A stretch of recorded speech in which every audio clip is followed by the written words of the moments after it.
Hi esteemed logicians.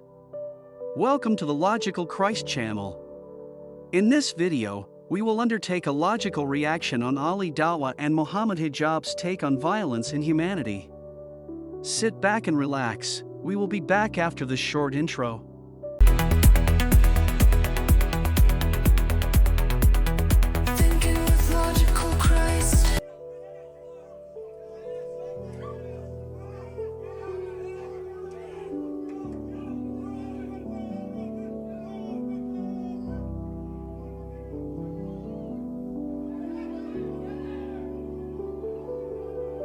So, what do you make out of that? And by the way, do you know where this happened? New York. It says Oh, that. it says it there. Bro, when I watched it, I actually thought this was Israel. I could not believe this was happening in New York, bro. Ali Dawah employs the rhetorical tactic that this violence could not be in New York. Violence, however, occurs everywhere and transcends religious boundaries. Human beings are inherently flawed and tend toward violence, which is why Christianity uniquely asserts that God has dealt with human sinfulness in a loving way without compromising His holiness and justice. In Islam, Allah deals with humanity primarily through good works and mercy, offering forgiveness outright without fully addressing the sin itself. In contrast, Yahweh forgives sins based on the finished, substitutionary work of Christ on Calvary, thereby satisfying God's perfect justice and love.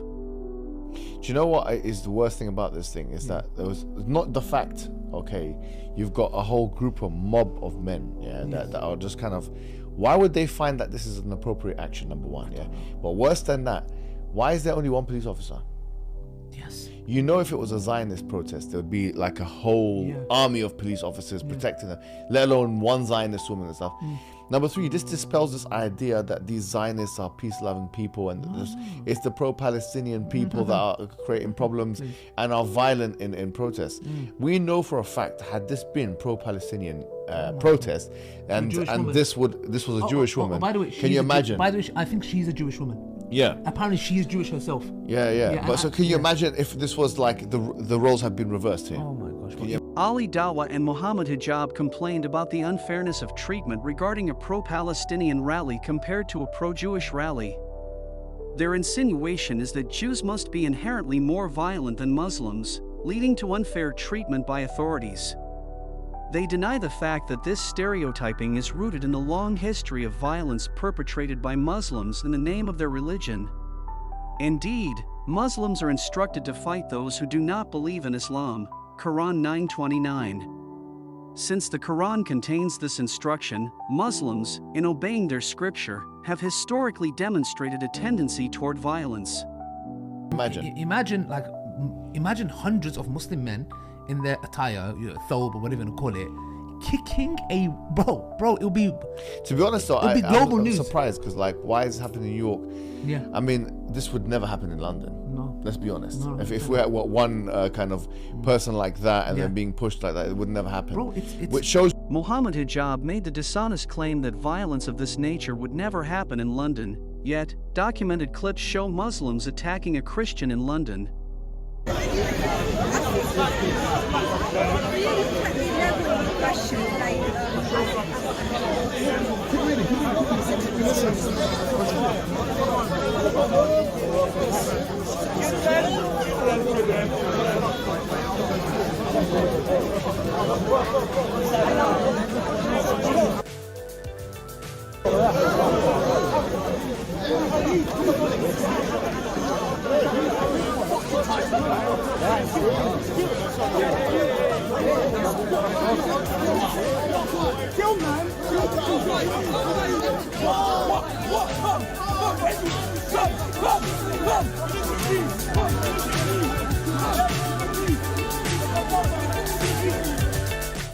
That I mean, I know that New York has done some excellent things, but we need to be careful here as well. You know, don't let these mobsters, do this to people. Bro. At the end of the day, pro-Palestinian people. Yeah, exactly. And the thing is, we don't know that I think they're on the assumption she's pro-Palestinian or whatever for that matter. The issue here is that these Zionists, you can't make this up. I don't know why. I'm just shocked. Like, I believe their greatest asset, these Zionists, is their confidence, and I believe it's their greatness, weakness, and their end, because they have this overconfidence.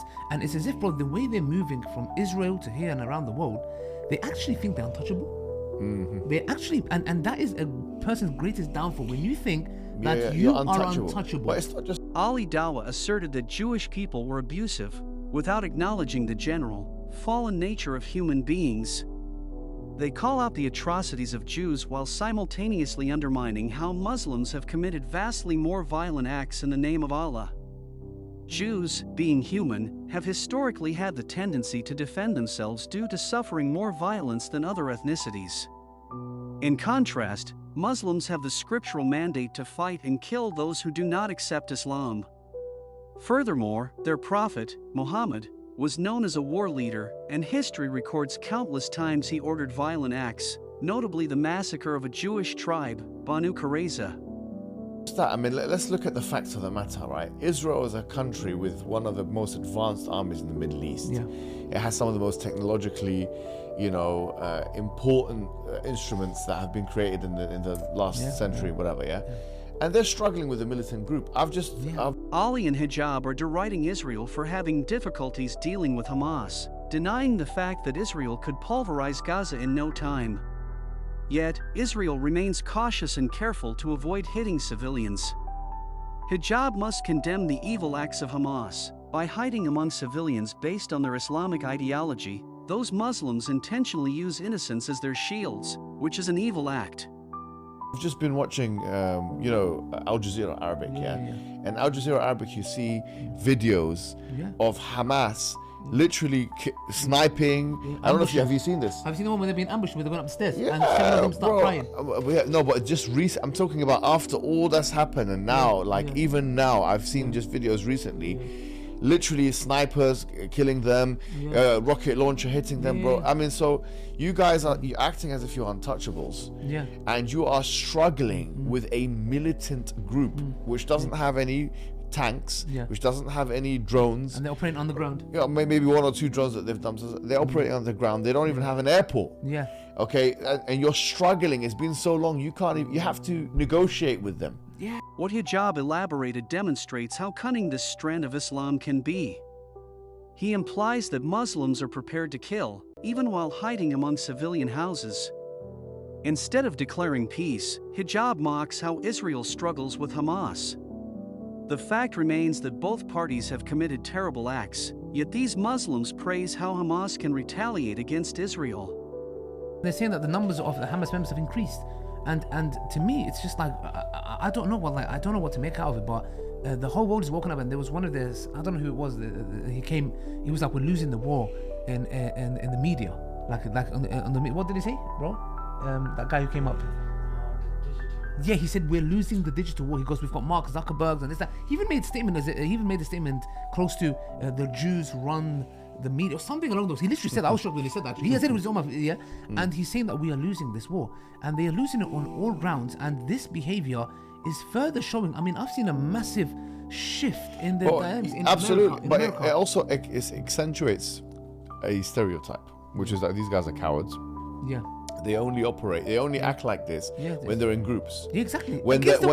Basically, it's the whole idea. It's like, unless we have a complete advantage, we're not going to engage in conflict. Yes, exactly. And these Muslims stress that Israel is cowardly and only operates when it is at an advantage. Yet, Islam also embraces this cunning approach. The concept of fighting only when in a position of advantage is laid out in the Quran 8:65-66. This sheikh explains how Muslims are planning to conquer the world using violence. When Muslims go and conquer the adjacent country, what do? We kill them all? No. The Prophet says, the first thing you do is call them to Islam. If they refuse, then tell them Allah obliged upon you to pay taxation. In return, when enemy comes and attack your country, you don't fight. We Muslims protect you. Subhanallah, for this little money? Yes. And you enjoy sitting in your homes and in your country and live your life normally. But the ruling is for Sharia. So you do not open nightclubs, you do not fornicate. If they refuse, then we have to fight. And if we fight you, then we capture you, you become our slaves, and we take your land, and you take because you refuse. I give you two good options in the coming 40, 50 years when the Muslims become strong as they're supposed to be. This is what the Quran says about those particular guys that were trying to attack those Jews, those particular Jews. Yes. Not to generalize all the Jews, just in case anyone's watching and this and that. But at the time of the Prophet Muhammad sallallahu alaihi wasallam, لا يقاتلونكم جميعا إلا في قرى محصنة أو من وراء جدر بأسهم بينهم شديد تحسبهم جميعا وقلوبهم شتى ذلك بأنهم قوم لا يعقلون. That they won't fight you, they will not fight you all together unless, unless they are behind walls, fortified towers, or fortified towers. But then, do you know what it says, which is interesting? There's a follow-up of this. It says بأسهم بينهم شديد, that they actually have Hijab unknowingly attacks the strategy of his own prophet, as he forgets that Muhammad was also a cunning warrior. Let's hear Dr. Qureshi detail how Muhammad employed this kind of cunning strategies. Actually, when I encountered the violence in Islam, I said, well, this can't be the true Islam. And I, for years, would push back, arguing, no, this hadith here is unreliable. For example, Muhammad says in Sahih Muslim that he has come to expel the Jews and Christians from the Arabian Peninsula and will not leave any but Muslims. That doesn't sound like the Muhammad I knew, so I said, well, that can't be a reliable tradition. And then another tradition from Sahih Bukhari, which says, I have been ordered to fight people until they testify that there is no God but Allah, and only then will their lives and their property be saved from me. And this is from the most reliable collection of hadith, Sahih Bukhari. And so I said, no, that can't be reliable either. And as you continue, you find Muhammad beheading multiple hundreds of men at the same time. You see him distributing those men's wives and children into slavery. You see him torturing people for money. You see him all these atrocities within Muhammad's life, and not always in defensive battles by any means, offensively as well. And so, after trying to dismiss many of these traditions, I said, well, let me piece together what's going on here, because if I dismiss all of these violent traditions, then I am basically dismissing the foundations of Islam. This is where I get my picture of Muhammad from. So looking just at the sources, what is the story? How do I reconstruct what Muhammad's life is like? And what you find when you do that, because there certainly are peaceful passages in the Quran, we can't ignore that. Like chapter 2, verse 256 of the Quran, which says there is no compulsion in religion. And those are often the ones that are quoted in those response are often to, the ones, to people. Chapter 109, which says, those of you who disbelieve, believe whatever you want and let us believe what we want. Fairly peaceful. One of the ones that's I can't say this without laughing a bit, but so abused is chapter 5, verse 32 of the Quran, which says, if you kill one person, it says if you kill all of mankind. And if you save a life, it says if you save all of mankind. When you start understanding the context, though, you realize that this is not the ultimate message of Islam. For example, that one verse, chapter 5, verse 32 of the Quran, says, the first part of that verse is, it was told to the Jews, if you kill one person, it says if you kill all mankind, if you save a life, as if you save all mankind. And we do. We find that in Tractate Sanhedrin of the Babylonian Talmud. I see. It's not in the Quran, it's not a teaching for Muslims. The next verse is the teaching for Muslims, which says, if anyone creates mischief in the land or strives against Allah or his messenger, crucify him or kill him. Right, a very cut off his different hands and feet. message. Exactly. Okay. So you start getting the context. And what you find is, in the first 13 years of Muhammad's prophetic career, he lives a peaceful life. He has about 100 followers by the end of that time, not that many. Certainly doesn't have a fighting force. Most of these people are of humble means. And he doesn't fight during that time.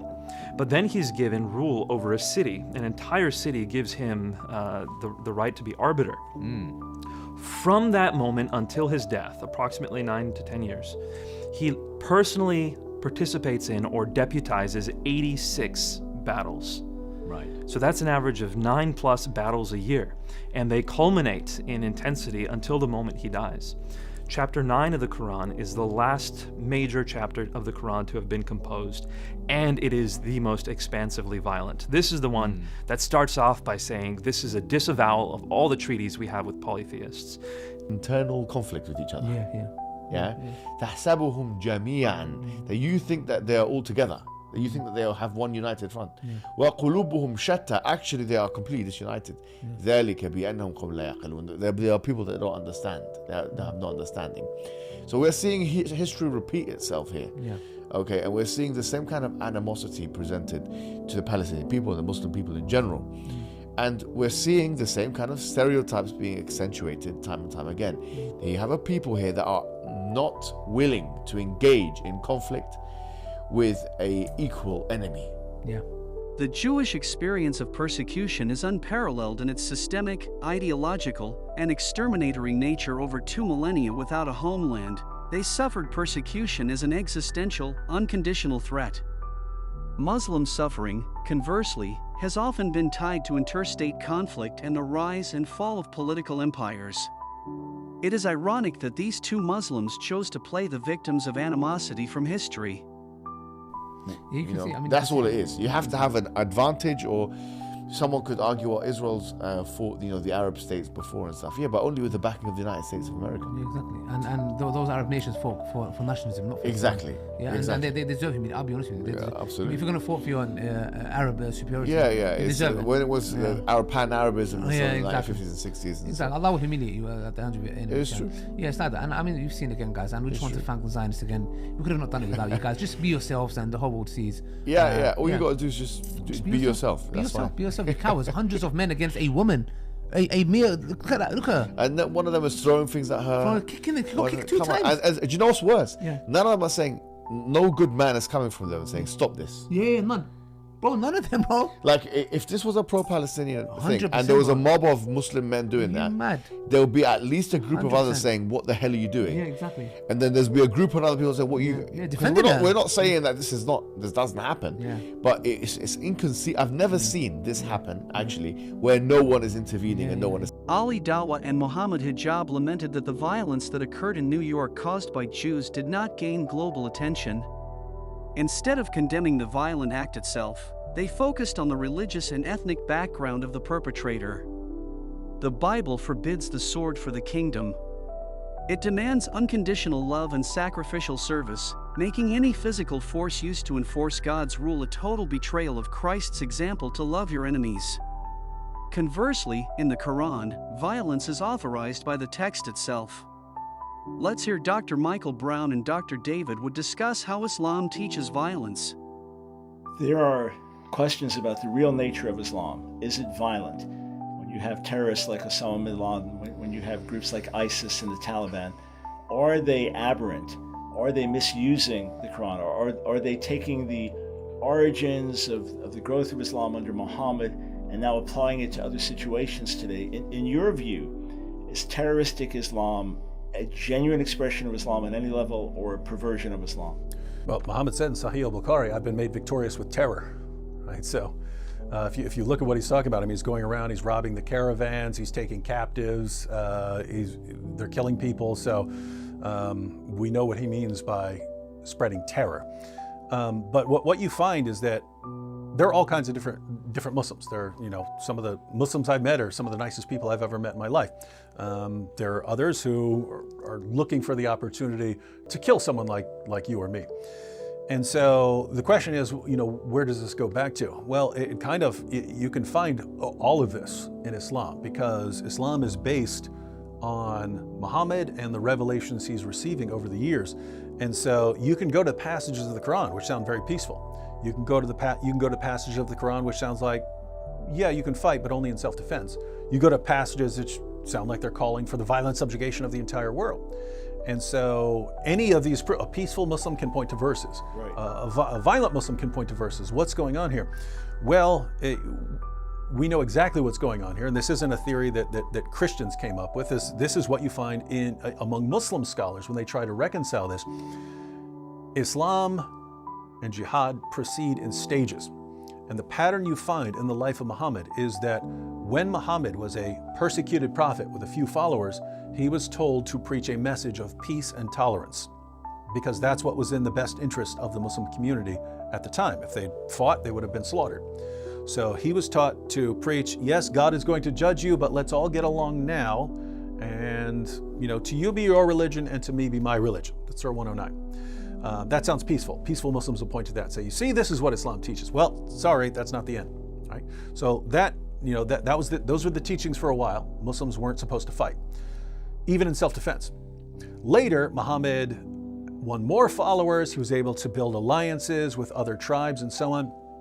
And then the message changed to, one of defensive jihad.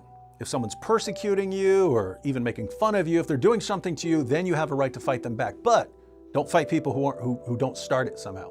And there are Muslims who will point to these passages of the Quran. You see, it's self-defense. Who doesn't believe in self-defense? We're not pacifists. We believe in self-defense. That's what Islam is teaching. Nope, sorry, that's not the end of the story either. Because Muhammad, the passages about defensive jihad were revealed when Muhammad, in his life, was strong enough to fight if he had a reason to fight, but not powerful enough to, subjugate people. Later, Muhammad and his followers became the most powerful force in Arabia. And that's when the revelations changed to, Surah 9, verse 29, fight those who do not believe in Allah. Right now you're fighting people, and the verse even commands Muslims to fight Jews and Christians specifically until we either pay the jizya or we convert. But they're supposed to fight us until we acknowledge our inferiority or convert. And so here it became not fight people who are attacking you, it's fight people who do not believe.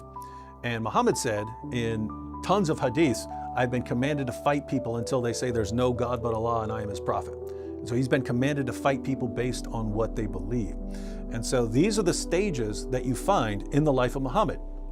When you're completely outnumbered, peace and tolerance. When you're strong enough to fight, but not strong enough to completely dominate, then you fight defensive jihad, defend yourself. When you are able to subjugate a population, you subjugate it, you take control. Pagans, they have to convert or die. Christians and Jews, they can become dhimmis because, again, according to the Muslim sources, we have true scriptures from God. And so that's the pattern that you find in the life of Muhammad. That's the pattern you find in the Quran. That's the pattern you find in the Hadith. And what's interesting is you can point to any country in the world, it is still following that pattern.